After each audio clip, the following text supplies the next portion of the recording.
Eyo sanibonani bafowethu Mkhwanazi uShamasa uNdonga. Cibila senkodibe wena wasikazi ukuthenga isitimela lobolela amanye amadoda. Yiso ke leso sikhathi bafowethu sokuxazulula inkinga. Alokho uhlobo lenkinga esingalicazululi akukho la singafiki khona. Ngisho athuki noma ngakuthiwa yipi inkinga ucabanga ukuthi awusoze wona isixazululo sayo. Thina ke mase sifike sibe naso isixazululo. Angikho yodwa lapho. Nginoma my sister noma my brother sawubona sisi. Kanjani? Ngiyaphila mfethu njalo. Ngiyaphila. Ngoba igama nesibongo. Amahle nene. Bawo nene kambe. Osithenjwa amahlobo. Hawu suka nini madoda. Ngokusuku usuka kiphi nendawo ngokuhlanga? Marisburg Embali. Embali. Indawo yaseMbali ngiyayazi phela.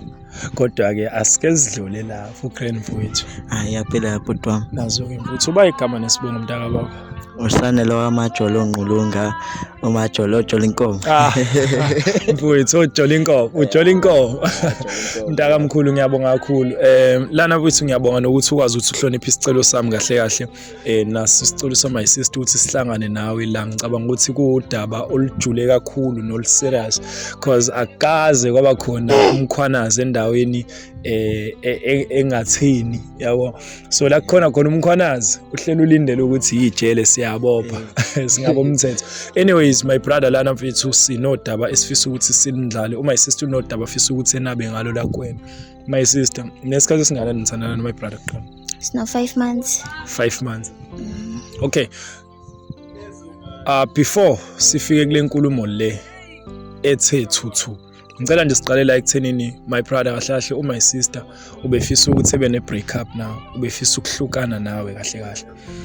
Ngenxa yezathu ezithile anazo yena engicabanga ukuthi mhlawumbe uzokwenaba ngazo ekwazisa ukuthi kahle vele kwenzakalani and also kumayelana nani why ethufisa ukuthi ehlukane nawe. You see, so befisa kanjalo angazi noma wena ungakwazi ukuthi ukwamukele lokho.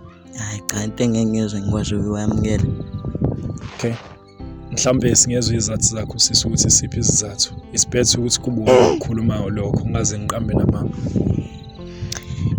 Into eyenza ukuthi ngifuna ukuhlukana nawe ukuthi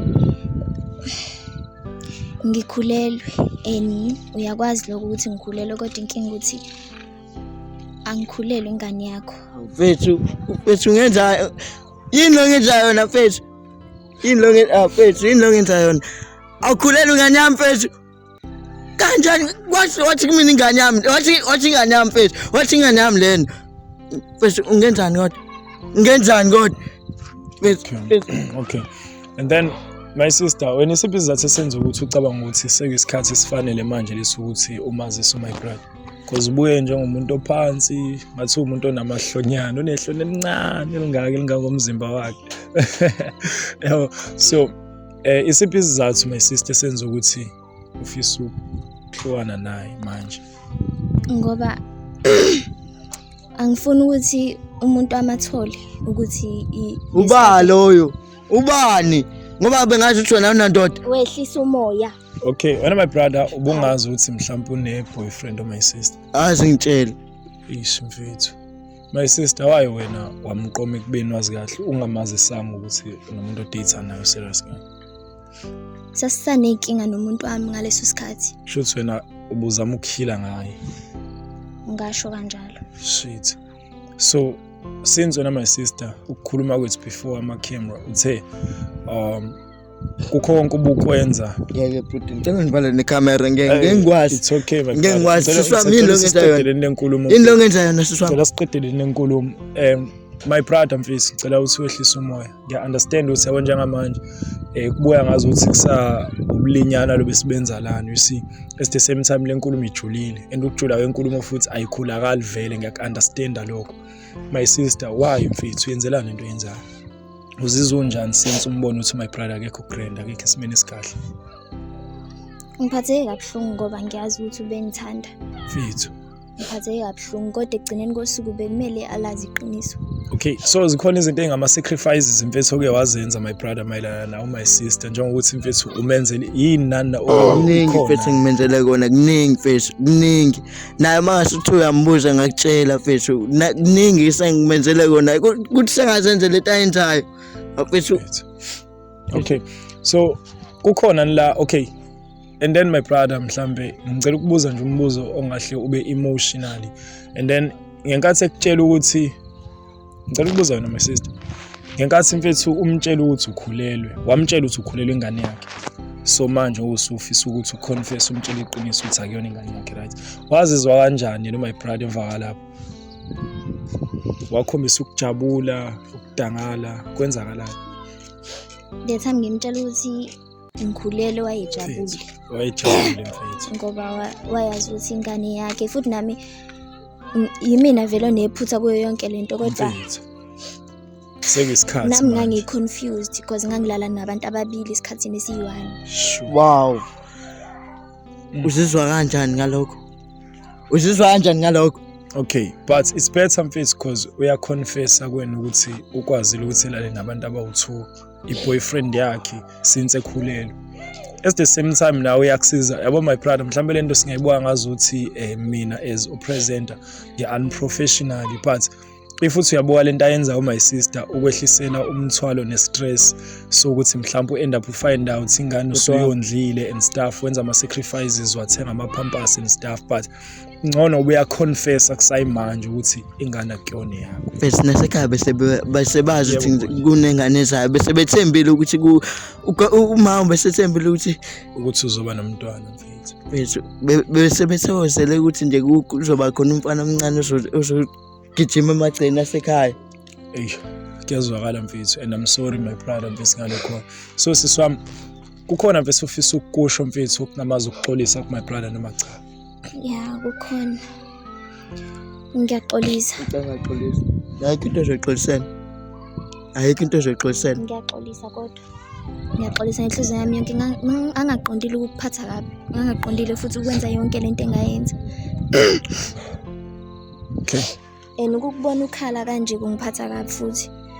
Okay, but ukumthanda my sister, ubumthanda noma ubufisa ukukhila ngaye mfethu entweni enisuke nibanga no boyfriend wakho? Ekuhlanganeni kwami naye ngangithi ngizohila ngakhetha. Wakhetha ke no my brother. Yeah. And then bese kwase kwalaphi? Okay, nanihlukene ne boyfriend yakho noma nanisane inkinga? Sasineyinkinga lezi zokuthi sixabane nje impela siyahlukana. Okay. Yeah. Lapho ke vele usukhulelwe noma cha? Ngase sengikhulelwe vele lapho. Oh, nisanama month now my brother. Yeah. The data mfethu. Kahle kahle my sister mfethu, why mfethu uhlukumeza imizwa lomjida lo? Why? Ngoba yazi my brother bese ngi-expect ukuthi nje my sister ubaba mfethu. Mfethu Unangakusona? Una 20. Unangakuphi? na 20. Oh niyalingana kahle. Kodwa mina siniyabuka bafethu lento le ingahle ilungiseke ngendlela egrand, yabo. Okuyiyona lesiyenzayo njengamanje. And then my brother, when isiphi isifiso sakho from now on, since usuwazi mfethu ukuthi sekanje ukuthi awuyena ubaba wengane ayikhulelwe? But ingane mfethu bengisangakwazi ukuthi nginakekele. Unakekele ingane ngayona yakho. Mfethu anginankinga mfethu, but uma come on mfethu, you can't do it bro. Awukwazi ukwenza lokho. At the same time my sister ufisa ukuthi ehlukane nawe. Mfethu ahambe nengane. Unendaba kahambe nengane. Okay, siswami songa lento ayikhulumayo mina nje ngiyiphikisa ngiyimina, ayiyenzi sense, ayiwenzi umqondo. So since nefisa ukuhlukana nawe and stuff, because ngiyakubona mfethu ukuthi unalo uthando lengane and nawe usushilo ukuthi ekhaya sebeyothini. Lawo mazwi wakhulumisa ukuthi ufisa ukugqiba ihlazo ekhaya, but akusiza ukuthi uimpress abantu instead of ukuthi uyigculise wena noma uyijabulise wena my brother. Kukhonke okwenzakalayo musukuvumela ukuthi ufisa ukuthi uondle ibhoom. You see, egameni lokuthi kini sebeyazi sebelindele vele ukuthi uzoba nengane ne. Ungacabangeli umndeni mfethu, uzicabangele wena my brother please mfethu. Ngiya understand mfethu ama-pains obhekene nawo ukuthi yini enza ukuthi uzothwena ingane ungayondla. Uwondla ingane egameni lokuthi ufisa ukugqiba ihlazo emndenini, awazi ukuthi uzothini. Ukuhlambalazile my sister. Kakhulu mfethu, kakhulu. Angezwe mfethu. Ngiyaxolisa. Mfethu ayenzi sense. Uxolo lakho ngikwazi ukulamukela. Ngihethe kakhulu mfethu and uhappy mfethu. Manje ufisa ukwenza njani my sister mfethu? Bengifisa engathi ngakhona ebengakwenza kodwa ke sekumoshakele. Sekumoshakele mfethu. Yeah. Eish. Okay, and then my brother mfethu, ukhona umunye umuntu othi udate naye except my sister noma akekho? bese ngithembele kuyena my sister. Okay. Ngoba eseze wangitshela ukuthi nje mina naye bese sinengane bese ngithembele kuyena nanokuthi nje khulisa umntwana mina naye. Okay, so ubhuti uyasebenza noma akasebenzi? Uyasebenza. Oh yeah, ngakwena uyasipana noma? Ya ngihleli ekhaya. Okay. So kodwa engikubonga usisi ngakwena abantu abaningi bengakuhlulela ngalento oyenzile. In fact, most yabantu esinabo abangama females bayayenza lento le odlula kuyona wena njengamanje ukuthi umuntu ezama ukuthi ehile ngomunye umuntu ukuze ezokwazi ukuthi edlule izinkingeni zakhe asuke ebhekene nazo leso sikhathi. So angikublame kokuningi and engithi ngiyakubonga futhi ngithi ngiyamjabulela ngakho lo mfowethu lo ukuthi ukwazile ukuthi uphumele obala ukhuluma iqiniso kunokuthi uqamba amanga fake. You see, because egcina lokho konke ubenga end up lo mjide eyihenga noma ethatha isinqumo sokuthi mhlambe uvuka ubulwane, let's say usutetile and stuff.